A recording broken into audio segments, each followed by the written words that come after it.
Hello students, हमने इससे पहले वीडियो में ना हमने चैप्टर 9 स्टार्ट किया था, राष्ट्रीय आंदोलन का संगठन 1870 से लेके ना 1947 के बीच में, है ना। इससे पहले हमने पढ़ा था। हम यहाँ स्टार्ट करते हैं। स्वतंत्रता हमारा जन्मसिद्ध अधिकार है ना। इसके बारे में पढ़ेंगे। 1890 के दशक तक बहुत सारे लोग कांग्रेस के राजनीतिक तौर तरीकों पर सवाल खड़ा करने लगे थे। भाई धीरे धीरे लोग हैं क्या होते हैं कि सभी लोग सहमत नहीं होते हैं ना, तो उन्होंने क्या करने लगे थे, जो कांग्रेस थी उस पर क्या करने लगे, बहुत सारे है ना सवाल खड़े करने लगे थे। जैसे कि बंगाल, पंजाब और महाराष्ट्र में विपिन चंद्र पाल, बाल गंगाधर तिलक और लाला लाजपत राय जैसे नेता ज़्यादा आमूल परिवर्तनवादी उद्देश्यों और पद्धतियों के अनुरूप काम करने लगे थे। उन्होंने निवेदन की राजनीति के लिए नरमपंथियों की आलोचना की और आत्मनिर्भरता तथा रचनात्मक कामों के महत्व पर जोर दिया। भाई वो लोग क्या करने लगे, भाई सीधी बातें, लोग बात धीरे धीरे अवेयर होने लगे, सभी लोग जुड़ने लगे, है ना। तो उसके बारे में बात करने लगे। तो वो किस चीज़ को ज़्यादा करने लगे कि भाई निवेदन की राजनीति, भाई हमें क्या करना चाहिए, भाई निवेदन प्रार्थना नहीं करनी चाहिए कि जो नरमपंथी थे उनकी आलोचना करने लगे। हमें क्या करना चाहिए, आत्मनिर्भरता। अब हमें आत्मनिर्भर होना चाहिए, है ना। हमें खुद कुछ करना चाहिए, रचनात्मक कामों के महत्व पर जोर देना चाहिए कि हमें इस तरह के कार्य करने चाहिए जिससे कि है ना क्रिएटिविटी बढ़े। उनका कहना था कि लोगों का सरकार के नेक इरादों पर नहीं बल्कि अपनी ताकत पर भरोसा करना चाहिए। वो लोग क्या अवेयर कर रहे थे लोगों को कि भाई आपको ना गवर्नमेंट पे नहीं विश्वास करना चाहिए कि वो आपके लिए कुछ करेंगी, है ना। आपको खुद अपने लिए डिसीजन लेने चाहिए, है ना, खुद कुछ करना चाहिए।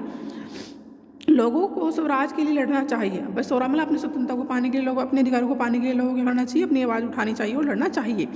जो बाल गंगाधर तिलक थे उन्होंने क्या नारा दिया, स्वतंत्रता मेरा जन्मसिद्ध अधिकार है और मैं इसे लेकर रहूँगा। तो बाल गंगाधर तिलक जी ने क्या एक नारा दिया था कि भाई स्वतंत्रता क्या है, मेरा जन्मसिद्ध अधिकार है, मुझे जन्मसिद्ध अधिकार मिला है और मैं इसको लेकर ही रहूँगा कि भाई मुझे अपना अधिकार वापस चाहिए, है ना। आगे इसमें कहते हैं 1905 में जो वायसराय कर्जन ने क्या किया था, बंगाल का विभाजन कर दिया, है ना।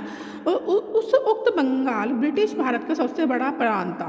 मतलब जो ब्रिटिश भारत था उसमें उसका एक प्रांत बहुत बड़ा हिस्सा था। बिहार और उड़ीसा के कुछ भाग भी उसमें क्या थे कि उसके कुछ पार्ट है ना बंगाल का हिस्सा थे। अंग्रेजों का क्या कहना था कि प्रशासकीय सुविधाओं को ध्यान में रखते हुए बंगाल का बंटवारा करना जरूरी है। परंतु इस प्रशासकीय सुविधा का मतलब क्या था, भाई ब्रिटिश गवर्नमेंट ने बंगाल को क्यों अलग किया था, उनका क्या उद्देश्य था। उन्होंने तो क्या कह दिया, भाई हमें जो प्रशासकीय सुविधा को ध्यान में रखते हुए हमने इसका बंटवारा किया, लेकिन उनका ये उद्देश्य नहीं था। लेकिन उनका तो कुछ और उद्देश्य था कि इससे किसको सुविधा मिलने वाली है। जाहिर है भाई इसका मतलब क्या है कि जो अंग्रेजी अफसर और व्यापारी के फ़ायदे से था। भाई सीधी बात है, ब्रिटिश गवर्नमेंट कोई भी डिसीजन लेती थी वो क्या करती थी, अपने फ़ायदे को ध्यान में रखते हुए लेती थी।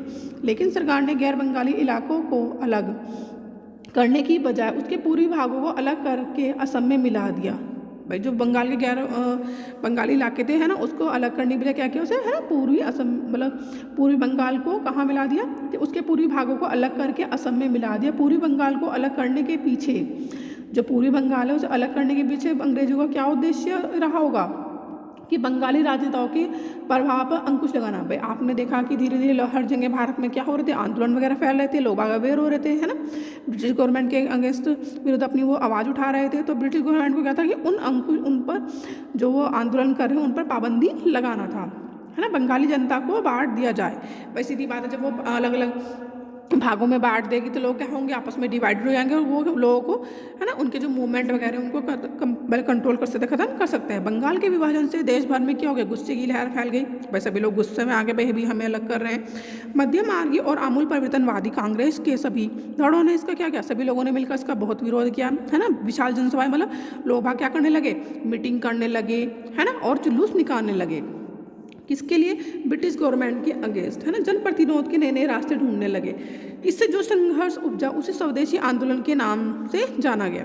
भाई जब लोग है ना अवेयर हुए, है ना, ब्रिटिश गवर्नमेंट ने जब बंगाल का विभाजन कर दिया तो लोगों ने क्या किया, उनका विरोध करना शुरू कर दिया। तो जो संघर्ष हुआ था उसको स्वदेशी आंदोलन के नाम से जाना जाने लगा। यह आंदोलन बंगाल में सबसे ताकतवर था, परंतु अन्य इलाकों में भी इसकी क्या हुई, भारी अनुगूंज सुनाई दी।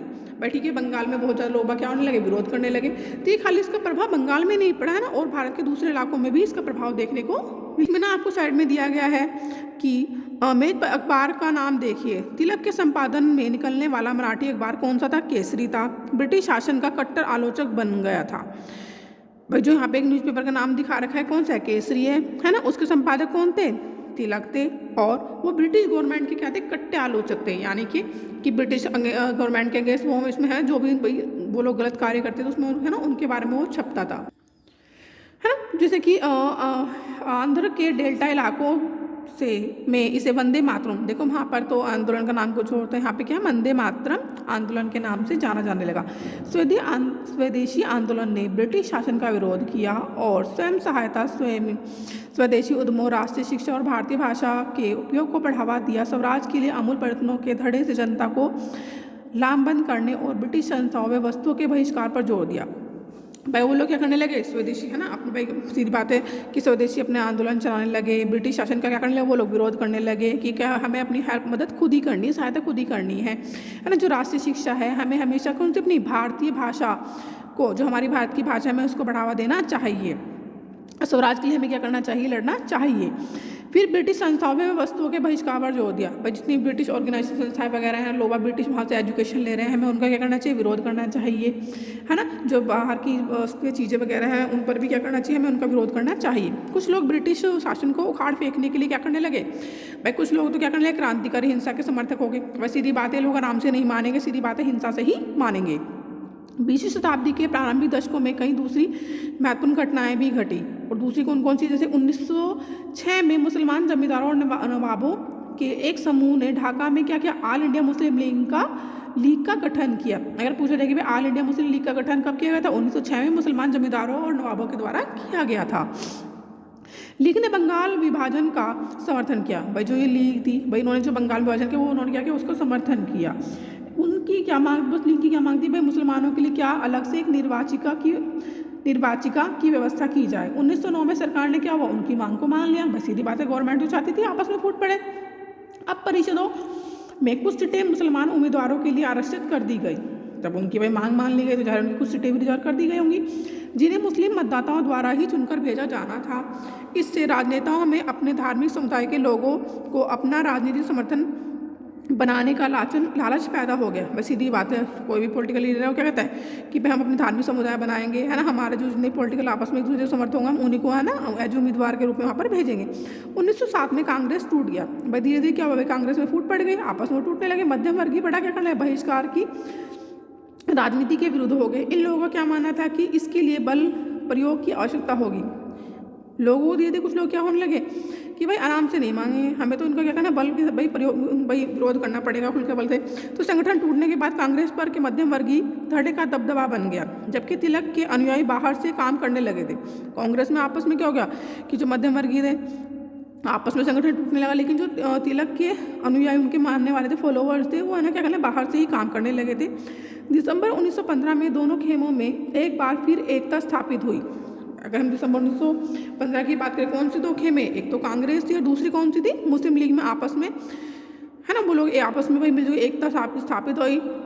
फिर अगले साल कांग्रेस और मुस्लिम लीग के बीच ऐतिहासिक लखनऊ समझौते पर दस्तखत हुए, है ना भाई, यानी कि 1915 में बता रहे हैं कि भाई उससे अगले साल क्या हुआ कि भाई वहाँ पे ऐतिहासिक लखनऊ समझौते पर क्या हुआ, दस्तखत हस्ताक्षर किए गए और दोनों संगठनों ने देश के प्रतिनिधिक सरकार के गठन के लिए मिलकर काम करने का क्या किया, फैसला किया कि भाई हम अब दोनों संगठन क्या करेंगे, आपस में मिलकर ना कार्य करेंगे। जो लाला लाजपत राय थे पंजाब के जाने माने क्या थे, राष्ट्रवादियों में से थे। वह याचिका और निवेदकों की राजनीति का विरोध करते थे। अगर पूछा जाए कि जो लाला लाजपत राय थे भाई किनका उन्होंने विरोध किया था, याचिका और निवेदकों की राजनीति का उन्होंने विरोध किया और आमूल परिवर्तन धड़े के प्रमुख नेता थे। और वह आर्य समाज के भी क्या थे, सक्रिय सदस्य थे। क्रांतिकारी हिंसा क्या होता है, समाज में हमें बदलाव लाने के लिए क्या करना चाहिए, हिंसा का प्रयोग करने को ना क्रांतिकारी हिंसा बोलते हैं। परिषद क्या होता है, प्रशासकीय सलाहकारी या प्रतिनिधि दायित्वों को निभाने वाली मनोनीत या निर्वाचक संस्था, है ना, जहाँ पर क्या होता है भाई मनोनीत या निर्वाचक संस्था होती है, वहाँ पर जो लोग है ना प्रशासकीय सलाहकारी के कार्य करते हैं वो होते हैं। जन राष्ट्रवाद का उदय, भाई जनता धीरे धीरे किस तरह से उसका उदय हुआ। 1919 के बाद अंग्रेजों के खिलाफ चल रहा संघर्ष धीरे धीरे क्या हुआ, एक जन आंदोलन में तब्दील हो गया। पहले तो भाई कुछ लोग संघर्ष मिलकर करते, फिर धीरे धीरे क्या होने लगे, जनता को उसके बारे में पता चलना और लोग क्या होने लगे थे, अवेयर होने लगे थे। इसमें कौन कौन लोग शामिल थे, किसान थे, आदिवासी थे, विद्यार्थी और महिला भी बड़ी संख्या में आंदोलन से जुड़ने लगी थी। कई बार औद्योगिक मजदूरों ने भी आंदोलन में क्या किया, योगदान दिया। 20 के दशक से कुछ खास व्यवसायिक समूह भी कांग्रेस को सक्रिय समर्थन देने लगे। भाई सभी लोग धीरे धीरे क्या होने लगे, अवेयर होने लगे और है ना। धीरे धीरे क्या होने लगा भाई, सभी लोग मिलकर उनका समर्थन करने लगे थे। पहले विश्व युद्ध ने भारत की आर्थिक और राजनीतिक स्थिति बदल दी थी। भाई क्या हुआ, जब विश्व युद्ध हुआ तो है ना लड़ाई वगैरह होने लगी, तो भारत की आर्थिक स्थिति और राजनीतिक स्थिति क्या हो गई, तो उसमें बहुत ज़्यादा बदलाव आने लगे।